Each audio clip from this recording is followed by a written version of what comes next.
Hello students, आरएसपीएस वर्ष classes में आप सभी बच्चों का हार्दिक स्वागत है। तो प्रिय बच्चों, आज हम मैथ का हाई स्कूल क्लास के मैथ का वीडियो लेकर आए हैं और क्वेश्चंस जो लेकर आए हैं सीधा बोर्ड एग्जाम में पूछे हुए क्वेश्चंस हम लेकर आए हैं। पहले चैप्टर्स यानी पहला चैप्टर आपके high school UP board math का जो है वो वास्तविक संख्याएं हैं। उस चैप्टर में पिछले बार सन 2022 बोर्ड एग्जामिनेशन में जैसे मैंने लिख भी रखा है यूपी बोर्ड 2022, तो 2022 में जितने भी आफ्टर क्वेश्चंस इस चैप्टर से आए हैं पहले वीडियो में जितने हो सकते हैं उतने क्वेश्चन मैं कराने चल रहा हूं। इसी तो पहला क्वेश्चन आप देख लीजिए। आप पहला क्वेश्चन क्या है, दी गई संख्याओं में अभाज्य संख्या होगी। तो प्रिय बच्चे, अभाज्य संख्या होगी ये जानने के लिए आपको हमारी दो बातें सबसे पहले सुनना पड़ेगा। अभाज्य संख्या क्या होती है, एक बात पहले ये ध्यान सुनिए कि अभाज्य संख्या सदैव एक से बड़ी होती है। पहली बात हमारी क्या सुना है आप लोगों ने, पहली बात यह है कि अभाज्य संख्या जो होगी, अभाज्य संख्या सदैव एक से बड़ी होती है। ठीक है, याद रहेगा ना। यानी किसी विकल्प में अगर आप देखो अभाज्य संख्या जो है, किसी विकल्प में अभाज्य संख्या आपका पूछे कि क्या है तो एक से बड़ी जो संख्या है वही होगा। और याद रखें ऋणात्मक संख्याएं जो होती हैं एक से छोटी हो, एक से जीरो से छोटी मानी जाती हैं। अगर ऋणात्मक संख्या कोई हो गई तो उसे अभाज्य संख्या आप कह ही नहीं सकते, यानी ऋणात्मक संख्या अभाज्य संख्या नहीं हो सकती। और अभाज्य संख्या सदैव एक से बड़ी होती है और प्रथम अभाज्य संख्या 2 होती है। ये 3 बिंदु आपको याद करना है। पहला बिंदु क्या है कि नंबर 1, अभाज्य संख्या ऋणात्मक नहीं होती। अभाज्य संख्या कभी क्या होगी, अभाज्य संख्या ऋणात्मक नहीं होती। ये बात आप लोग याद रखना। अगर कभी क्वेश्चंस बोर्ड एग्जाम में पूछे हुए क्वेश्चंस हैं कि अगर मतलब इस तरह पूछे जाते हैं, अगर किसी विकल्प में मान लो मानस में गिनती लिखी हुई है मानस में, तो वो क्या होगी, अभाज्य नहीं होगी। पहली बात। दूसरी बात क्या है, प्रथम अभाज्य संख्या 2 होती है। क्वेश्चन ये भी पूछ सकता है प्रथम अभाज्य संख्या क्या है, निम्न विकल्प में प्रथम अभाज्य संख्या, तो प्रथम अभाज्य संख्या 2 होती है। ठीक है। तीसरा पॉइंट याद रखना है आपको, अभाज्य संख्या सदैव एक से बड़ी होती है। सदैव एक से बड़ी होती है। ये 3 पॉइंट तो जरूरी याद रखना है। प्रथम अभाज्य संख्या 2, संख्या यहां देख लेना, यहां ध्यान दे लेना आप लोग, यहां संख्या लिखा हुआ है। तो ऋणात्मक अभाज्य संख्या क्या ऋणात्मक नहीं होती। प्रथम अभाज्य संख्या यहां हमने लिख दिया है, थोड़ा कम जगह थी। प्रथम अभाज्य संख्या 2 होती है और सदैव एक अभाज्य संख्या सदैव एक से बड़ी होती है। ठीक है। उसके अलावा अभाज्य संख्या का जो गुणनखंड होगा, अभाज्य संख्या गुणनखंड 1 के अलावा और कुछ नहीं होता। ठीक है। जैसे पहले विकल्प के साथ आप जाइए। पहला विकल्प पहला क्वेश्चन 2022 बोर्ड एग्जाम में पूछा हुआ, दी गई संख्याओं में अभाज्य संख्या होगी। क्या जीरो अभाज्य संख्या आपकी है? आप कहेंगे सर जीरो नहीं है। हम कहेंगे जीरो क्यों नहीं है? आप कहेंगे सर अभी आपने बताया कि प्रथम सदैव अभाज्य संख्या सदैव एक से बड़ी होती है। अभाज्य संख्या सदैव एक से बड़ी होती है, जीरो तो एक से छोटा है, इसलिए जीरो पहला विकल्प गलत है क्योंकि पहले विकल्प में जीरो है।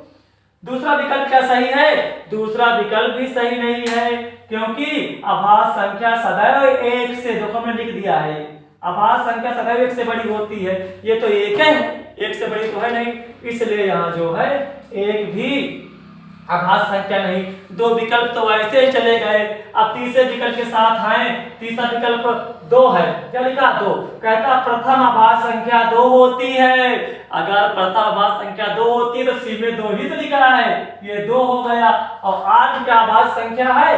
यदि प्रथम अभाज्य संख्या नहीं सवाल पूछ रहा है, प्रथम अभाज्य संख्या नहीं पूछ रहा, फिर भी चूंकि अगर 2 अभाज्य संख्या है, चाहे प्रथम हो चाहे जो, तो ये अभाज्य संख्या क्वेश्चन है कि अभाज्य संख्या 2 अभाज्य संख्या 8 क्यों नहीं? अच्छा देखिए 8 इसलिए नहीं है क्योंकि 8 गुणनखंड हम करेंगे तो 1 गुणे 2 गुणे 2 गुणे 2, यानी किसी संख्या में 1 के अलावा अगर वही संख्या गुणनखंड में रहे तो अभाज्य संख्या है। जो जैसे यहाँ 8 है तो 8 1 के साथ गुणनखंड रहता, अभाज्य संख्या 8 कहीं जाती। लेकिन अगर अभाज्य संख्या की एक पॉइंट याद रखने वाला है कि अभाज्य संख्या सदैव अभाज्य संख्या गुणनखंड सदैव एक होता है। यानी अभाज्य संख्या किसी संख्या, तो सिंपल भाषा में एकदम कहे भाई, सिंपल भाषा में सुनिए कि वो संख्या जो किसी के पहाड़े में ना हो, यानी हम पहाड़ा पढ़े तो वो संख्या जो किसी के पहाड़े में ना हो, समझे वो क्या है, अभाज्य है। ठीक है, बस। तो इसलिए 8 तो भाई पहाड़ा में 8 दो चौको 8, 4 दूनी 8, इसलिए 8 नहीं है, तो अभाज्य संख्या। अब अगर संख्या 156 का अभाज्य गुणनखंड होगा, देखो 156 गुणनखंड कर लीजिए आप, 156 गुणनखंड कर लीजिए, तब भी उत्तर आ जाएगा। और या तो फिर आप विकल्प के साथ चले जाइए, यानी इन विकल्पों को हल करिए, जो जिस विकल्प में 156 आए वही उत्तर होगा। जैसे पहला विकल्प ए लीजिए, अगर ए लेंगे तो देखो 3 दूनी 6 और 3 छन 78, यानी पहला विकल्प गलत है। यानी विकल्प को हल करेंगे, जिस विकल्प को हल करने पे 156 आ जाए वही विकल्प सही होगा। आप लोग देख लीजिए, यहाँ 2 दूना 4 और 4 3 12 और 12 को 13 से गुणा करोगे तो 156 आ जाएगा। यहाँ हल करोगे तो 156 नहीं आएगा, बी को भी हल करोगे तो 156 नहीं आएगा। यानी बी विकल्प को हल करो तो 2 दूना 4 और 13 चौको 52 और 52 3 156 कह लो, 4 2 दूना 4 3 12, 12 13 गुणा करके देख लो 156 आएगा। अभाज्य गुणनखंड यानी बी ऑप्शन सही। तो कैसे करोगे इसको, आप ऑप्शन में हल करना, इस तरह क्वेश्चन कभी आए तो। ठीक है, 2022 में यद्यपि आया था ये। अब क्वेश्चन नंबर 3, संख्या 144 के अभाज्य गुणनखंड में अभाज्य गुणनखंड घातक योग, यानी ये क्वेश्चन इस क्वेश्चन में थोड़ा फर्क है।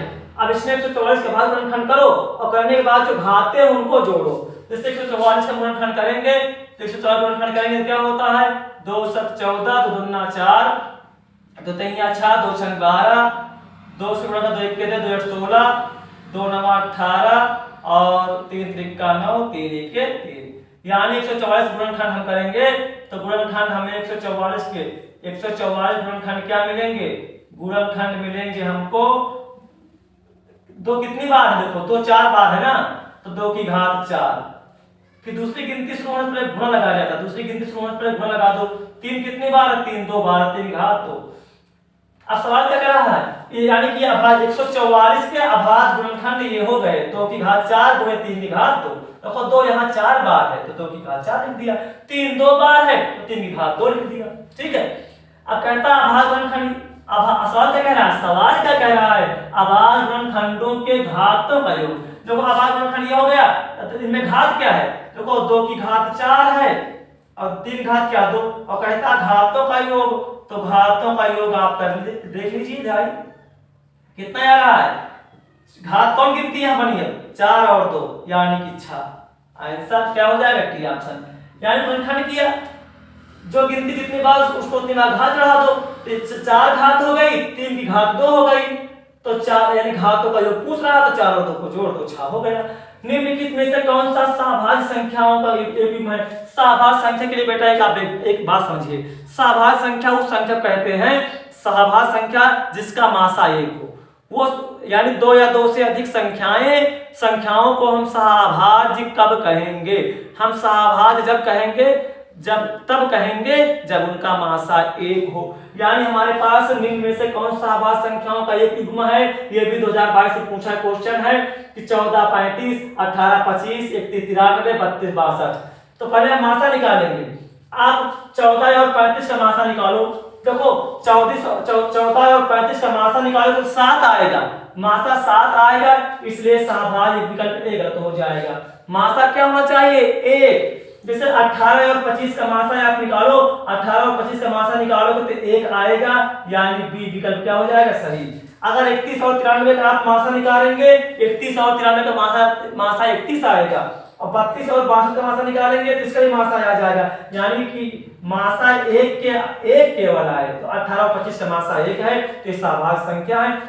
तो ये पॉइंट आप विशेष याद रखना, अभाज्य संख्या किसे कहते हैं, अभाज्य संख्या कभी ऋणात्मक नहीं होती, प्रथम अभाज्य संख्या 2 होती है, अभाज्य संख्या सदैव 1 से बड़ी होती है, और अभाज्य संख्या और क्या है, यानी किस संख्या को अभाज्य संख्या कहेंगे, वो संख्या जिसका कोई गुणनखंड ना हो, यानी 1 के अलावा और कोई गुणनखंड ना हो। आज की वीडियो में बस इतना ही प्रिय बच्चों। तो ये सीधा बोर्ड एग्जाम में पूछे हुए सभी क्वेश्चन हम चैप्टर वाइज कराएंगे। तो आप ये चैनल आप लोगों के लिए बहुत महत्वपूर्ण चैनल है, इस चैनल को आप अवश्य सब्सक्राइब करें, और क्या जाता है आपका थोड़ा लाइक भी कर दिया करें। दैट्स ऑल, थैंक यू, जय हिंद, जय भारत।